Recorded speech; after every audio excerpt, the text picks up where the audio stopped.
এই high blood pressure যাদের আছে বা রক্তের উচ্চচাপ যাদের আছে তাদের ক্ষেত্রে কি করণীয়, কি জিনিস খেলে এই রক্তের উচ্চচাপ কমে যাবে।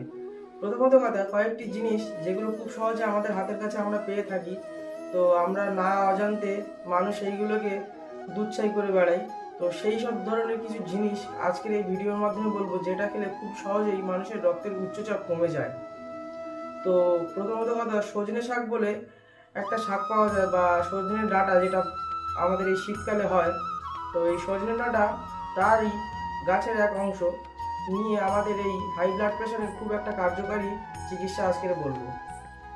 এই সজনে ডাঁটার যে পাতা হয়, সজনে ডাঁটা গাছের যে পাতা, তো এই হলুদ পরিমাণের যে পাতাগুলো, যেগুলো পেকে আসছে, অনেক বুড়ো হয়ে যায় যে পাতাগুলো, সেই পাতাগুলো নিয়ে যদি জলেতে থেতো করে বা এমনি শিলে যদি থেতো করে নেওয়া যায় শিলনোড়া দিয়ে, তো সেই পাতার রস যদি কয়েকটা দিন খালি পেটে 2 থেকে 3 চামচ পরিমাণ যদি খাওয়া যায়, তাহলে কিন্তু যাদের খুব উচ্চ ব্লাড প্রেশার আছে, বা যাদের হাই ব্লাড প্রেশার, উচ্চ রক্তচাপ, তাদের ক্ষেত্রে কিন্তু খুব কার্যকারী একটা চিকিৎসা।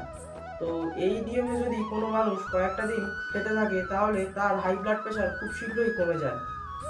আবার যাদের ক্ষেত্রে খুব সর্দি, জ্বর, ঘন ঘন কাশি এগুলো হয়ে থাকে, তাদের ক্ষেত্রে কিন্তু এই সজনে পাতা, যেগুলো খুব ছোট ছোট পাতা, কচি কচি সবে ফুটেছে, সেই পাতাগুলো নিয়ে যদি তরকারির মধ্যে যদি খাওয়া যায় রান্না করে, তাহলে কিন্তু তাদের সর্দি কাশি খুব সহজেই সেরে যায়।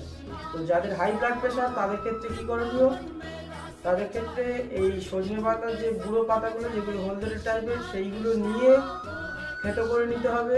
নিয়ে খালি পেটে সকালবেলা 3 থেকে 4 চামচ পরিমাণ বা 2 থেকে 3 চামচ পরিমাণ খালি পেটে সকালবেলা যদি কয়েকটা দিন খাওয়া যায়, তাহলে কিন্তু তাদের হাই ব্লাড প্রেশার কমে যাবে। কয়েকটা দিন বলতে, যেমন যাদের খুব বেশি শরীর খারাপ বা খুব বেশি যাদের হাই ব্লাড প্রেশার, বা যাদের খুব রক্তের উচ্চচাপ বেশি ঘনমাত্রা, তাদের ক্ষেত্রে কিন্তু এটা 7 দিন থেকে 10 দিন পর্যন্ত খেতে হতে পারে।